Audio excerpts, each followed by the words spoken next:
We want to start with a story that many of you may have seen over the weekend. The nation of Saudi Arabia, the Kingdom of Saudi Arabia, executed 81 people in one day. And we are very honored to be joined as we continue the show here by Ali Al-Ahmed, the director of the Institute for Gulf Affairs, and a former Saudi political prisoner. Ali, thank you so much for being with us. Thank you, Eugene. Thank you so much for having me. Hi, Rand. How are you? Hello. How are you? Good to Well, see you again. if you could, Ali, give us some context for this. I think a lot of people saw, Saudi Arabia executes 81 people, but I think a lot of people were wondering, well, who are these people? What did they do? How does this fit into it? There wasn't a lot of context given in the mainstream media beyond sort of the headlines. Well, there were 41 protesters and activists who are from the Shia regions in Saudi Arabia. Seven were Yemenis, one Syrian, and the rest were from different parts of the country. The 41, like I said, protesters and part of the Shia community who were active. The Yemenis lived there, and they were accused of having sympathies to the Yemenis who are fighting the Saudi invasion, and they were blamed for basically. Two were captured during battles with the Saudis, these prisoners of war, and they were still executed. The remainder are accused, ISIS people who were accused by the Saudi government of carrying out attacks. But we don't know because Saudi Arabia and its system is a very closed system. The court system is closed, and the information obviously is very controlled. So we don't know exactly their real offenses. But even though if they were if we believe the Saudi government, these were members of ISIS or other extremist groups, there is no way certain to confirm that. Especially we have a history with the Saudi government that they torture everyone basically who is arrested on these or similar charges, political charges, and confessions is the main way of convicting people, and it's usually what 99% derived from severe torture. And I've written 20 years ago a report, and I think it was the only report on torture and the methods because I was behind bars, at some point, and I know how they do it, and I've interviewed a lot of people and familiar with the tactics and the way they convict people. So no one who's sentenced in Saudi courts is sentenced fairly. And these sentences should not be accepted by anyone, even those against those who actually committed crimes.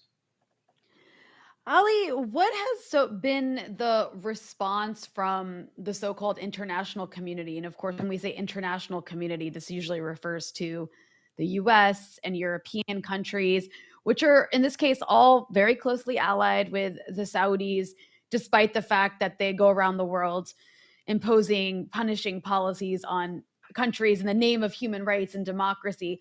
What has been their reaction to this mass execution in Saudi Arabia? First of all, we need to know one thing that's important. It has not been reported that these executions were carried on the order of Mohammed bin Salman himself, MBS. This level of execution in Saudi Arabia cannot be carried out or put to reality unless the order comes from what we call the royal court, which is the king's palace basically, that issues this order. King Salman is not he doesn't have his wits about him. The person in charge is Mohammed bin Salman. Secondly, is with the U.S. reaction, the main backer of the Saudi monarchy has been basically non-existence. Even during the State Department briefing, where a reporter asked Ned Price about it, he refused to answer or to comment. Even those what I call plastic statements, oh, we are deeply concerned, and we are engaging the Saudis on these issues, and we look forward to continuing working with them and improving the conditions. He even refused to do that, and that's really an expression. It's very important to focus on that. It's an expression that they don't give an F about these souls. It's not even worth a statement. An empty statement has no bearing on anything. even that, they did not see it fit to issue a statement, either initially or in response to a question. So that tells you the real position. And MBS, uh, if he had thought this would bring even some level of criticism, I don't think he would have carried these executions. What made matters worse, the second day, on Monday, I believe, the top U.S. official in charge of promoting human rights and democracy, Azra Zia, received the former Saudi Minister of Justice, who actually was part of setting this movement of arresting and sentencing some of these people to death. And he had already been part of many executions and torture and abusing women's rights, and you name the list. And she praised him. He was in the State Department, photos published, and so it's like receiving somebody who just gassed some people and said, "Oh, this person is great," and that shows you the level of disconnection and the real policy. The English government, the UK, didn't have even a statement. The European Union had a statement that's, it's like the usual word salad that does not condemn or Right. let alone lay sanctions on these people who are involved. So yeah, the international reaction has been non-existent. It's important also to realize that the wire services, when they reported the story, they carried the narrative of the government. They did not give the counter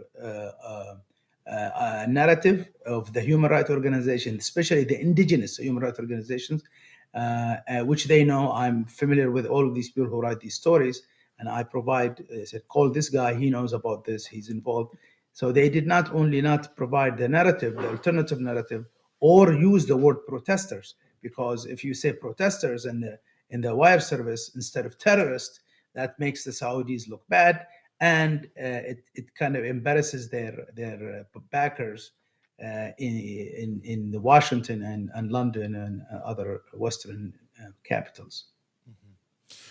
And one thing that I am curious about is, I mean, how does this feel like this is sort of out of step with the typical Saudi behavior? I mean, I think people see things like 81 people executed and they're, shocked, and they should be. I mean, but is this sort of criminalization and use of death sentences, particularly against, protest movements and those fighting for democracy, is this a usual thing for Saudi Arabia, or is this an outlier?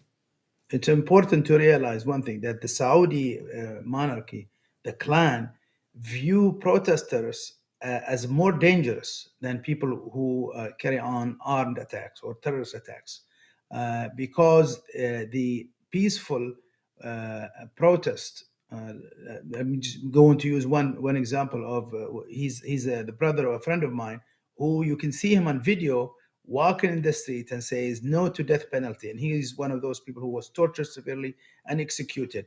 So that idea not only threatens the Saudis, because the Saudi government always wanted to give this narrative, which is being replicated or in the West, that the enemies of the Saudi monarchies are these extremists. If we lose the Saudis, we're going to have an ISIS government, and so on. So this narrative is destroyed by people who walk in the street and say, stop killing people, stop. So I think the reason that the West wants to keep that, and you can see that in the article of the Atlantic. I remember one time I came across Dar al-Isa, the congressman, and I spoke to him, and he's like, "Oh, if we leave the Saudis, we're gonna get ISIS." I said, "This is false choice, because there's people like me, many people like me, who wants democracy and human rights and women's rights and all these rights, and even better than the United States." So, but the narrative must be Saudi Arabia or the worst evil. So the lesser evil argument has been used to justify these things. In terms of shock, this is not the first time that the Saudis kill people. This is the Saudi Arabia, the Saudi monarchy has a long history of massacres of thousands of people. Even if you go back to the 1915 or 1925, sorry, when they killed basically nearly 3,000 Yemeni pilgrims who were coming to Yemen to killed all of them, and it's called the Tanuma massacre. So massacres are part of the Saudi genealogy. In fact, the Saudi monarchy's genealogy. That's what they do. And then, of course, this is all happening in the backdrop of this ongoing war on Yemen, where Saudi Arabia, essentially the richest country in the region, is just pummeling, bombing, and starving the poorest country in the region. Can you tell us a little bit about what's happening with the war on Yemen, which the entire world seems to have forgotten about, if they ever even noticed to begin with? The war in Yemen continues. It's I will borrow Western terminologies here. They call Russian invasion of Ukraine.